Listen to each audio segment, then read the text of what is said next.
The Spiral, Chapter 28, The Test. All was prepared accordingly. Raj was satisfied at how quickly Bata had prepared himself. He made Bata say the wolf slayer's creed. He would only watch from a distance. The fight was between him and the wolves. Remember to wait till they were near enough and then strike became his constant reminder to Bata.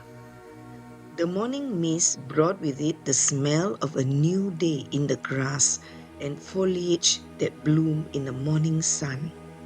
Of late, the wolves dared to come at dawn when the herders brought out their herd to graze in the valley. No one, however, did expect the wolves to come so near to where the traders were. Beside them were dogs trained to protect and kill when necessary. But Bata, with an instinct honed by experience in his village, knew that they would come that morning. His ears picked up the little telltale sounds from the birds, and another sense in his bones told that they were nearby. Who would expect that suddenly a young herder ran from the hills to hastily inform the herders that he had seen the wolves on a nearby ridge? Bata was ready with the live prey, and he brought it as far away as he could from the village, but always in sight of the ridge. A long leash tied the prey to a big rock so that he could wander for a distance at will. But Bata, all spiced up, was ready to meet them. He saw them out of the corner of his eyes. One of them pounced on the prey and brought it to the ground, even before it could whimper. Bata waited for both to come and devour the flesh. He ran towards them, and swiftly he plunged his knife into one, while with the other hand he knocked down the other ferociously. Before it could regain its feet, he plunged his knife into the other. It was all instinct. Then he kicked the other and struck at it again. He turned to the other and struck at it. It was like a turning to and fro, so that none of them could have a chance to regain control. As one tried to grab his head, he deftly turned aside and slashed across its underbelly. The wolves, though injured, did not surrender, for they also sensed the man was tired. His strikes were weaker, his moves were heavier. Rush saw this, but waited.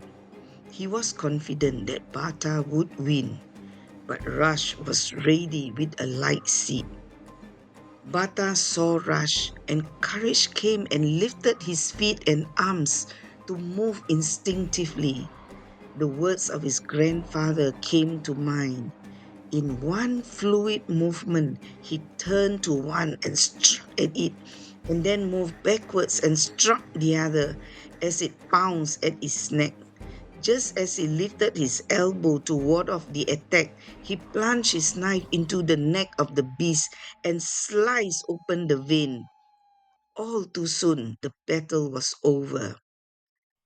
The blood that covered his hair and jacket smelled of victory. The herders came out to greet him and cheered him with laughter, for here was a wolf slayer who could really slay wolves. Bata was excited. His first victory meant future victories.